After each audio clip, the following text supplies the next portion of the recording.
Hello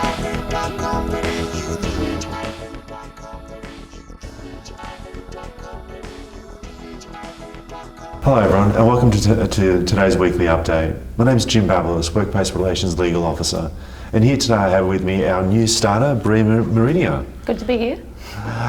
Bree, when we usually start these podcasts, I guess we usually introduce a clue, but I think in the age of social distancing, we might just leave the clue alone for today, okay? Might restart at another point in time. I'm okay with that too. Listen, today we're going to be talking about return to work, which is a really interesting topic and really prevalent for today's day and age, I guess. Definitely. So when we're talking about return to work, where's our starting point? Great question. And I guess quite regularly, we do miss the mark with this. So sections 20 and 21 of the Workplace Injury Rehabilitation and Compensation Act of 2013 of Victoria deals with the lodging of a workers' comp claim and acknowledging that claim. So that should really be the starting point. Okay, so what are the most common types of injuries you see? Historically, most injuries were in fact physical, and that had a lot to do with manufacturing. But nowadays this has changed somewhat, and we're seeing definitely an increase in psychiatric injury claims. So what are the factors or key indicators that lead to workplace injuries? Yeah, they're quite varied. For physical injuries, they usually are incident driven, such as slipping or lifting heavy items.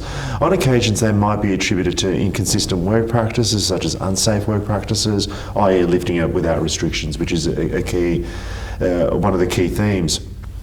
However, I guess based on information that our members share with us, most injuries are either age-related or what we call contribution claims. And this essentially means degenerative injuries that have occurred over a period of time.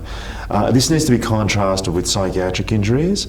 Historically, in the broader, work cover pantheon of claims, these type of injuries are associated with physical injuries. However, based on our analysis, we are seeing a growing number of claims based really around incident issues, and these are attributed to the following: high job demand, low job demand, which contrasts that, poor support, poor workplace relationships, low clarity in roles of what the employees are actually doing. In many instances, it might be poor environmental conditions, as well as, organisational changes as well. Remote and isolated work conditions come up quite frequently, and in many instances, it's either violent or traumatic events as well. Okay, so what obligations does the VHIA Act impose on employers once a claim is accepted? They're quite stringent, to be honest with you. I guess the philosophy is that employees cannot be discriminated against, and on this basis we have what's known as the employment obligation period. Okay, what is the employment obligation period and why is this so important?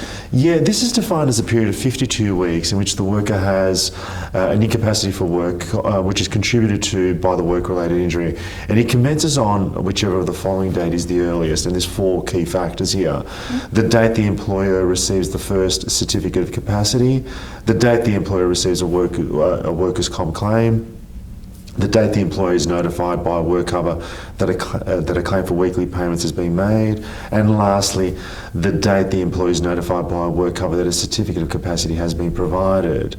It's also really important, I guess, to note, Bree, that the 52 weeks do not have to run consecutively. There may be periods where the worker is able to work pre-injury duties and hours, and these weeks are not counted as part of the employment obligation period.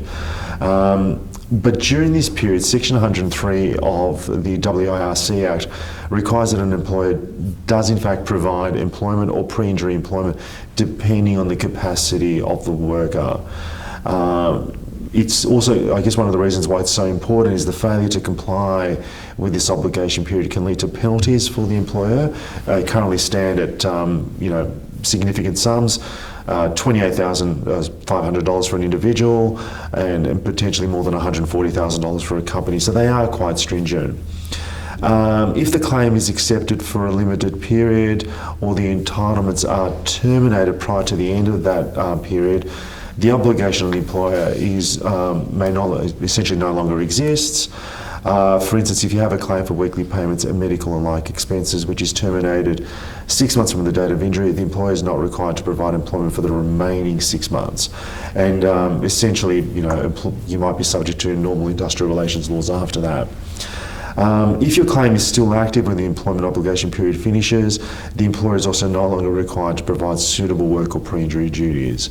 I guess just to touch on finally on that point, however, the 52 weeks do not, and I think I touched on this a bit earlier on, do not have to run consecutively, and there may be periods where the worker is able to work pre-injury duties and hours, and these are in fact not counted as part of the employment obligation period. Okay, can you elaborate on this last point? So does the 52-week period extend? The short answer is potentially yes, it does. There was a really interesting case, Butterworth v Independence Australia from 2015. It's actually a VCAT decision, and predominantly it has more to do with discrimination and equal opportunity as opposed to workers' compensation. The decision of VCAT, which was the tribunal which heard the matter, highlighted that after the 52-week period had specifically lapsed, Section 20 of the Equal Opportunity Act of 2010 of Victoria actually still did apply.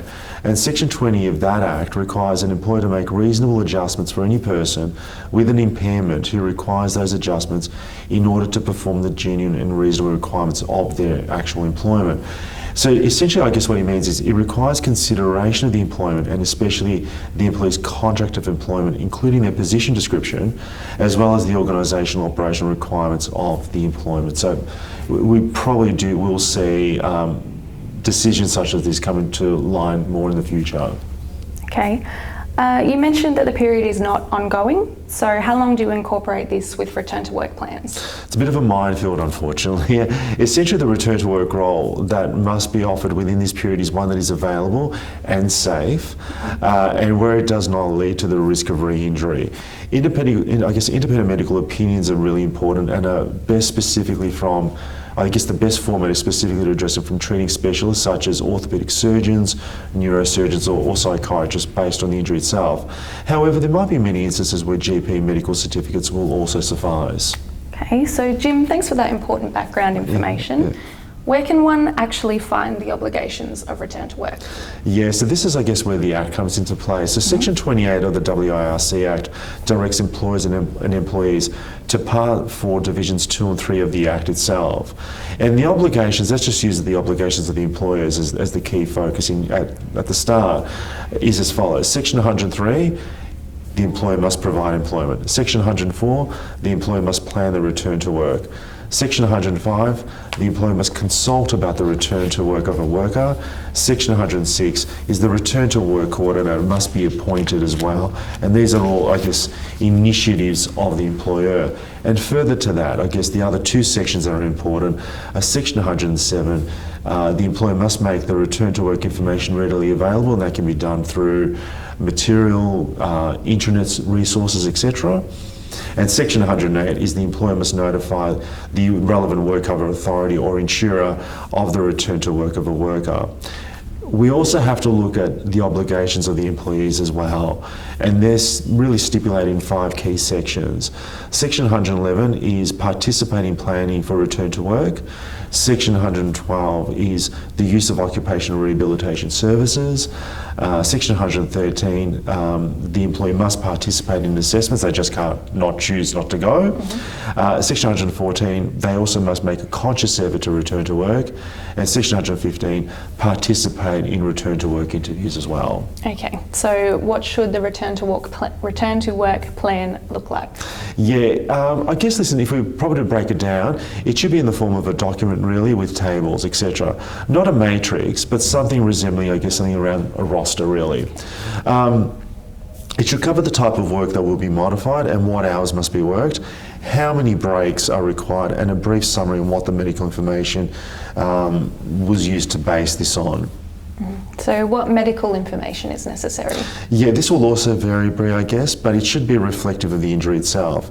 For example, a physical injury requires an orthopaedic surgeon or a neurosurgeon, and a psychiatric injury or mental health injury requires a psychiatrist. In many instances, I guess, reports from GPs, psychologists, physiotherapists and chiropractors can also be considered. But I guess if I would make the point, A really good halfway point might be an occupational physician, an occupational therapist, or a general surgeon. And all the information that is provided should be in a report format. Okay. Are employers required to consider and consult the WorkSafe agent in this process? Absolutely. I guess this, if I was to say something, their sign-off is absolutely necessary. All right. So are employers required to consider and consult the injured worker in this process? Yeah, so I might just touch on, a bit earlier on, I think we touched on the sections dealing with employee participation. So it's absolutely correct that is the case. So sections, I guess principally sections 111, 113, 115 of the WIRC Act require this. And furthermore, the Occupational Health and Safety Act, or OH&S Act for short, places stringent duties on both the employer and employee with regards to safety. So in a sense, there is no way of escaping this. Okay. So I guess I wouldn't mind asking what the key duties of OH&S are. Yeah, so there's essentially 6 key provisions. Section 20 deals with the concept of ensuring health and safety. Section 21 deals with providing, maintaining for employees a working environment that is safe and without risks to health.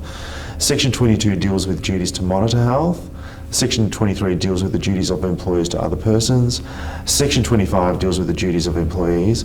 And Section 35 deals with the duties of employers to consult with employees. So what I'm seeing is that return to work plans and OH&S requirements are linked and require consulting. Yeah, they are very much linked. If a return to work plan is not OH&S compliant, then I guess the argument is that it is invalid. So consultation is key. I guess that raises the question of what happens if the medical evidence or medical certificate doesn't support a return to work? Yeah, so this is a troubling question, but the end answer is that per OH&S duties, there can't be a return to work plan. The obligation really is to ensure that the return to work cannot override the statutory requirements under the OH&S Act. So if I were to use the example of a medical certificate being deficient, can this be the basis of where an employer can't allow an employee to return to work? Yes, exactly.